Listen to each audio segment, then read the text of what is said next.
Central government में nursing officer की AIIMS की सैलरी क्या है?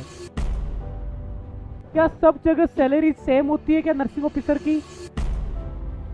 तो इस जॉब के अंदर आपकी सैलरी बनती है, आपको सिर्फ इतना पता है सैलरी इतनी मिलती है, लेकिन सैलरी कैलकुलेट कैसे होती है? लेकिन आप भी अगर इस सैलरी को प्राप्त करना चाहते हो तो आपको करनी पड़ेगी तैयारी।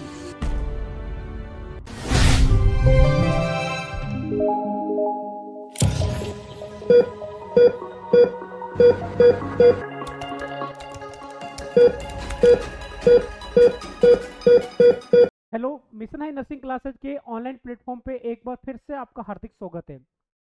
आपको भी पता है सेंट्रल गवर्नमेंट में नर्सिंग ऑफिसर की एम्स की सैलरी क्या है, और आप 1.25 लाख रुपए तक कमा सकते हो इस सेंट्रल गवर्नमेंट की जॉब में। तो इस जॉब के अंदर आपकी सैलरी बनती है, आपको सिर्फ इतना पता है सैलरी इतनी मिलती है, लेकिन सैलरी कैलकुलेट कैसे होती है, वन बाय वन स्टेप। इसके अलावा दिल्ली, मुंबई या जयपुर, जोधपुर या उज्जैन या ऋषिकेश, क्या सब जगह सैलरी सेम होती है क्या नर्सिंग ऑफिसर की? नहीं। तो अपन सैलरी का कैलकुलेट कैसे होता है पूरा कंप्लीट अपन डिस्कस करेंगे। लेकिन आप भी अगर इस सैलरी को प्राप्त करना चाहते हो तो आपको करनी पड़ेगी तैयारी। और तैयारी का जो सबसे बेस्ट टाइम रहता है 3rd ईयर और 4th ईयर। तो मिशन हाई लेके आया है एक mission high nursing officer success kit. इस एक ही किट के अंदर आपको मिलेगा नर्सिंग की कोचिंग, बुक्स और टेस्ट सीरीज, सब कुछ एक ही कॉम्बो के अंदर आपको मिल जाएगा। तो देर किस बात की, अभी गूगल प्ले स्टोर पर जाके mission high nursing notes app download कीजिए, वहां से इस किट को जरूर आपको लीजिए, ताकि आपकी एग्जाम्स के लिए आपको इधर उधर भटकना नहीं पड़े। अभी अपन बात करते हैं एम्स के अंदर सैलरी की। तो सबसे पहले अपन बात करते हैं सैलरी होती क्या है। तो नर्सिंग ऑफिसर की सैलरी कहाँ पे, एम्स में और सेंट्रल गवर्नमेंट के जितने भी इंस्टीट्यूट है उन सब की अपन बात करेंगे। क्या दोनों जगह सैलरी सेम होती है क्या? हाँ, ऑलमोस्ट दोनों जगह सैलरी सेम होती है, तो ज्यादा इसमें कंफ्यूजन होने की जरूरत नहीं है। कुछ कुछ इंस्टीट्यूट क्या करते हैं कि सैलरी के अंदर जो गवर्नमेंट का एनपीएस होता है वो भी ऐड कर लेते हैं, तो आप कंफ्यूजन बिल्कुल होने की जरूरत नहीं है। एग्जैक्ट सैलरी के अंदर वो वाला अमाउंट ऐड नहीं होना चाहिए, लेकिन कुछ इंस्टीट्यूट ज़्यादा दिखाने के चक्कर में उसकी सैलरी में ऐड कर लेते हैं, तो उसका कोई रोल नहीं है। उसके बाद में सर सैलरी कैलकुलेट कैसे होती है। तो कोई भी सैलरी, अगर नर्सिंग ऑफिसर की मैं बात करूँ या कोई भी सैलरी होती है, तो एक पूरी सैलरी ऐसा नहीं कि भाई 1,25,000 आ रहा है तो मेरी पूरी सैलरी हो गई, नो। उसके अंदर एक बेसिक पेमेंट होता है, उसके बाद में बेसिक पेमेंट के ऊपर डीए मिलता है, उसके बाद में आपको एचआरए मिलता है, टीपीटी अलाउंस मिलता है, नर्सिंग अलाउंस मिलता है, ड्रेस अलाउंस मिलता है। टोटल मिला के ऐसे आपकी सैलरी काउंट होती है, टोटल मिला के ऐसे सैलरी आपकी काउंट होती है। कुछ कुछ इंस्टीट्यूट यहाँ पे एनपीएस भी ऐड कर लेते हैं, लेकिन that is not part of your salary, वो सैलरी का पार्ट नहीं है, तो उस चीज को ज्यादा कंसिडर करने की जरूरत बिल्कुल भी नहीं रहेगी। इसके बाद में अपन बात करते हैं सर बेसिक सैलरी क्या होती है। तो नर्सिंग ऑफिसर के लिए या कोई भी गवर्नमेंट इंस्टीट्यूट है तो एक सैलरी का एक मूलभूत ढांचा होता है बेसिक, कि भाई बेसिक कितना है, इतना इनको बेसिक देना है, तो इतना उनको बेसिक देना है। तो अगर मैं बेसिक की बात करूं तो बेसिक सैलरी कितनी है,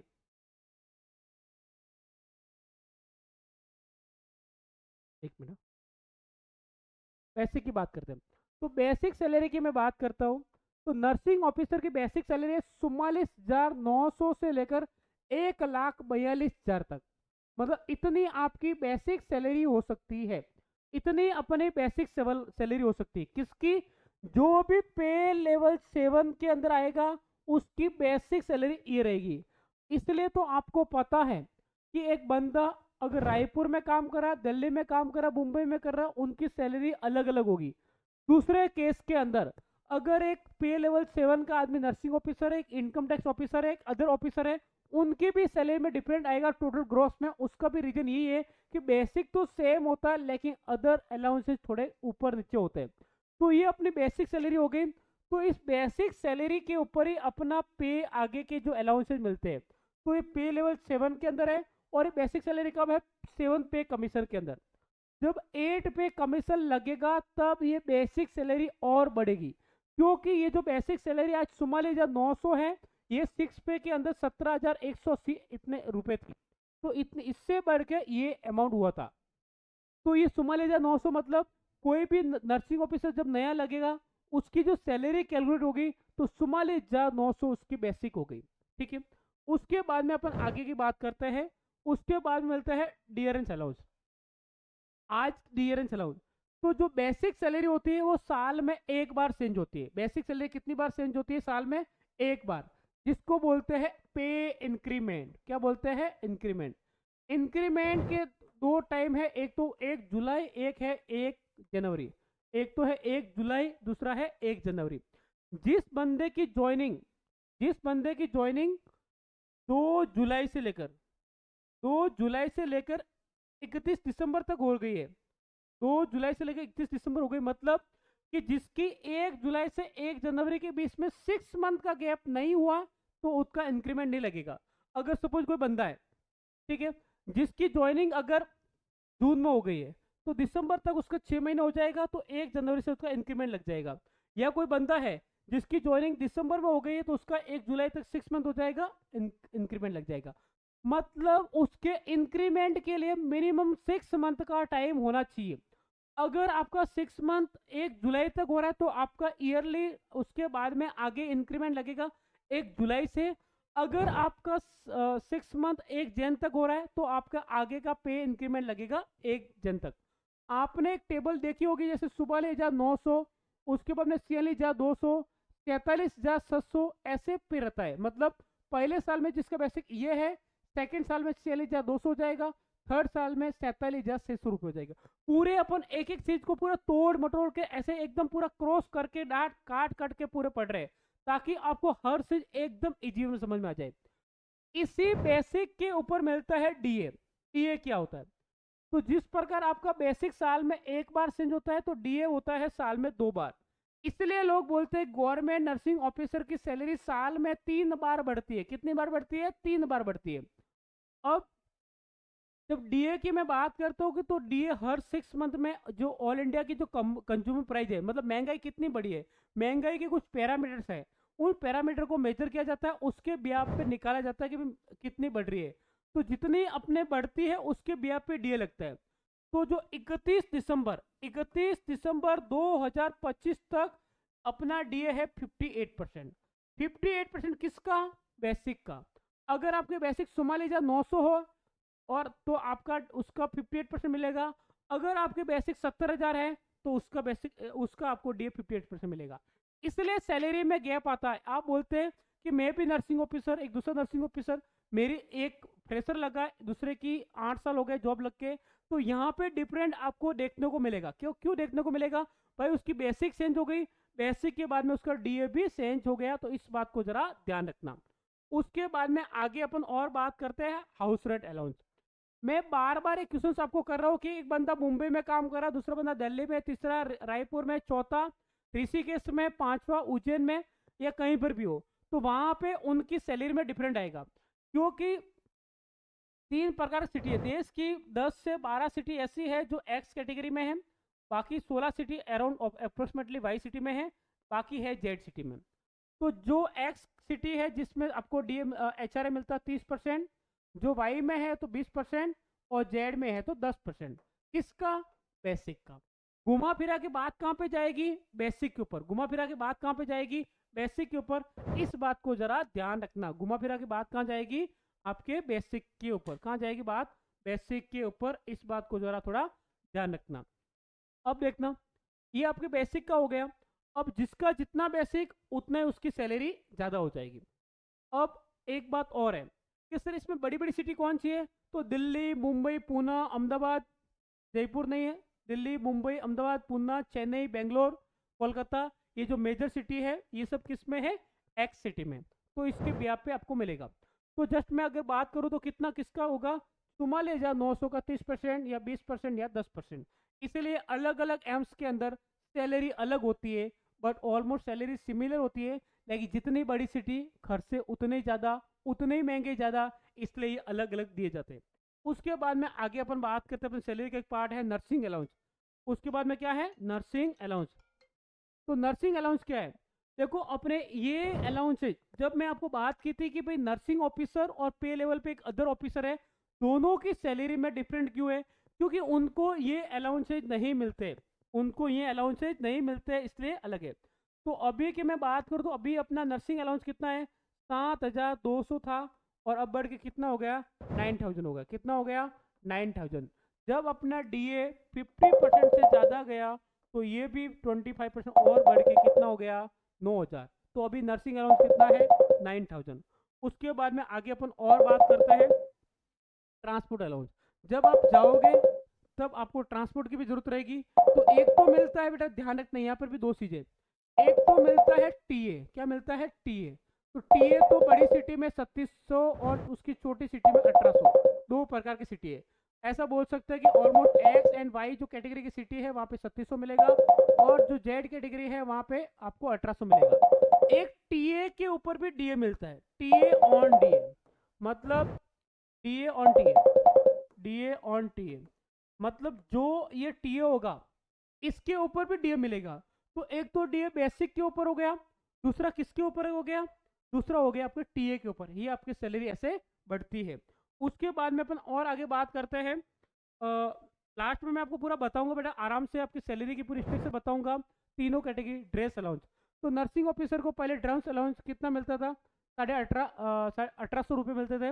अब जब अपना डीए 50% से ज़्यादा हो गया तो वो भी बढ़ के कितना हो गया, 2250 रुपये। उसमें भी कितना हो गई, 2250 रुपये।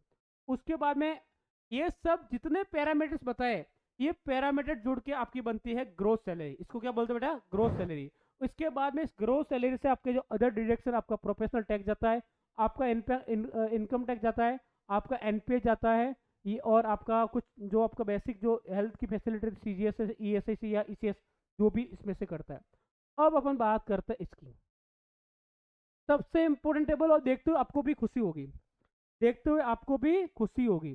क्यों खुशी होगी, सैलरी मिलती है तो खुशी तो होती है, सैलरी मिलती है तो खुशी तो होती है। अब देखो ये सैलरी की कंपोनेंट क्या, बेसिक पे, TA 50%, HRA, TA, T on TA, nursing allowance, washing allowance और ग्रोस सैलरी। तो अगर कोई बंदा है एक्स कैटेगरी सिटी में लगा है, वाई में लगा, जेड में लगा, तो उसकी इनिशियल बेसिक सब जगह सेम होगी। मतलब कोई बंदा नॉर्थ साइड से सिलेक्शन होके एम्स नागपुर लगे, एम्स दिल्ली लगे या ऋषिकेश लगे, बेसिक क्या होगी, तीनों की सिमिलर रहेगी। उसके बाद में डीए, तो डीए भी सिमिलर रहेगा, यहाँ तक कोई उसकी सैलरी में फर्क नहीं आएगा। फर्क आएगा यहाँ पे, अगर एक्स कैटेगरी में सिटी में होगा तो उसको 30,000 मिलेगा, किसका, तुम्हारे 1,900 का। तो इसको एचआरए, मतलब वहां पे आप रूम लोगे, घर लोगे, तो उसका भाड़ा या गवर्नमेंट का जो घर रहेगा तो वहां पे आपको मिलेगा। जिसने गवर्नमेंट का घर लिया तो उसको ये एचआरए नहीं मिलेगा। उसके बाद में 30% इसको, इसको 20%, इसको मिलेगा 10%। उसके बाद में टीए, इनको 3700, इनको भी 3700, इनको 1800। उसके बाद टी ऑन डीए, तो एक ये जो टी मिला इसके ऊपर डीए, तो 2088, 2088 और 1044। उसके बाद नर्सिंग अलाउंस सेम होगा, नर्सिंग अलाउंस सेम होगा, वॉशिंग अलाउंस सेम होगा, और ग्रोथ सैलरी में डिफरेंट आएगा। इसकी ग्रोथ है अभी 1,01,350, इसकी ग्रोथ है 96,860, और इसका है 89,552। मतलब मैं बोल सकता हूँ, अगर एक बंदा एक्स कैटेगरी में जॉब कर रहा है, दूसरा जेड में कर रहा है, तो दोनों की सैलरी में शुरुआत में ही 12 से 13,000 का फर्क आता है, और इन दोनों के बीच में 5 से 6,000 का फर्क आता है। ये चीज आपको देखने को मिलती है। तो शुरुआत में तो ऐसा है, शुरुआत में सैलरी ये है। लेकिन कोई बंदा जो 8 साल से जॉब में है, 8 साल से जॉब कर रहा है, उसकी सैलरी क्या स्ट्रक्चर क्या रहेगी, वो भी जरा देख लो, उसको भी जरा देख लो। अगर कोई बंदा 8 साल से अगर जॉब कर रहा है तो उसकी सैलरी स्ट्रक्चर क्या होगी, देखो आपको मैंने कंप्लीट बताया था, ये आपको बेसिक जोड़ता है, एकदम अपन सैलरी का पूरा पोस्टमार्टम करते हैं, बेसिक्स, ये आपका DA, HRA, TPT, nursing allowance, range allowance. ये टीपीटी के अंदर टी ऑन डी और टीपीटी दोनों इंक्लूड है, और इनकी सैलरी कितनी हो रही है, ऑलमोस्ट 1,24,000। ये सेंट्रल गवर्नमेंट की सैलरी है, तो उसको थोड़ा देख लेना। उसके बाद में डिडक्शन क्या है, एक तो उसका इनकम टैक्स कटेगा, इसके अलावा जो उसका एनपीएस कटेगा, सीजीएसएस कट रहा, सीजीएसएस का है इसलिए हेल्थ एजुकेशन जो रहता है वो भी करता है, और सीजीएस बी ग्रुप के लिए 60 रुपीज़ और सी ग्रुप के लिए 30 रुपीज़। उसके अलावा उनका कुछ अलग अलग डिडक्शन है, उसमें अपने को नहीं जाना है, लेकिन ग्रोथ सैलरी ये है। अब अपन और लास्ट में बात करते हैं, पूरा बात कर रहे हैं, अगर आप नर्सिंग ऑफिसर बनना चाहते हो सेंट्रल गवर्नमेंट में, या स्टेट गवर्नमेंट में या CHO बनना चाहते हो, तो मिशन हाई लेके आया एक सक्सेस किट। मिशन हाई क्या लेके आया? एक सक्सेस किट, जिसके एक ही किट के अंदर आपको क्या मिलेगा? 3 in 1, मतलब एक के अंदर 3 कोचिंग बुक्स, टेस्ट सीरीज। उसके अंदर आपको कोचिंग में फाउंडर सीरीज मिलेगा, 6 बुक्स आपको ये नीचे फ्री मिलेगी, टेस्ट सीरीज मिलेगा, और ये बुक्स भी इसके अंदर इंक्लूड है। इस बुक्स का आपने देखा होगा, नॉर्सेट 7, 8, 9 जितने भी पेपर्स हुए उसमें से 80% क्वेश्चन डायरेक्टली इस बुक से है। प्रूफ विश्वास नहीं है तो उसके PDF मैंने डिस्क्रिप्शन बॉक्स में डाली, उसको देख लेना। उसके बाद में रुको, अभी भी आपको जाना नहीं, अभी तो आपको पूरा बात बताएंगे। जो किट के अंदर जो दूसरा पोर्शन ये था टेस्ट सीरीज, इसको आप अलग से भी ले सकते हो, और आप अगर वो किट लेते हो साथ में आपको मिलती है। ये बुक्स अलग से भी ले सकते हो, और किट लेते हो तो वो आपको साथ में मिलती है। उसके अलावा टेस्ट सीरीज एक पूरी पूरी प्रॉपर टीम बनाती है। ऐसा टेस्ट सीरीज का एक शेड्यूल रहता है, डेली आपको एक टेस्ट मिलता है। इसके बाद में आपको कोचिंग करनी है, तो कोचिंग का बेस है जो सक्सेस किट में आपको फ्री ऑफ कॉस्ट मिल जाता है। इसके बाद में अगर आपकी तैयारी ऑलरेडी थोड़ी बहुत हो रखी है तो आप क्रैश कोर्स ज्वाइन कर सकते हो। और ये बुक्स की रेटिंग आप देख लो, हर बुक ट्रेंडिंग में चल रही है, मतलब बुक की क्वालिटी है, ट्रस्टेबिलिटी है, सब कुछ है, तभी ये ट्रेंडिंग में चल रही है। इसके बाद में ये कहाँ से लेना है, तो ये आप हमारी वेबसाइट विजिट करके ले सकते हो, वहाँ पे आपको एडिशनल डिस्काउंट मिलेगा। बाकी फ्लिपकार्ट, अमेजन पे भी अवेलेबल है। किसी भी प्रकार की जानकारी के लिए जो नीचे दिए गए नंबर पे आप कॉल कर सकते हो। बेटर है अभी आप गूगल प्ले स्टोर पे जाइए, mission high nursing notes app download कीजिए। उस एक ही ऐप के अंदर आपको सब कुछ मिल जाएगा, coaching book, test series, previous जितने भी पेपर्स है नॉर्सेट के भी आपको मिल जाएंगे। तो आपको भी बनना है 1.25 लाख 1 लाख का आदमी, तो ये किट आपके लिए बहुत ही ज़्यादा बेनिफिशियल रहेगा। चैनल पे पहली बार है तो चैनल को सब्सक्राइब जरूर कीजिए। Thank you so much, thank you so much, thank you so much.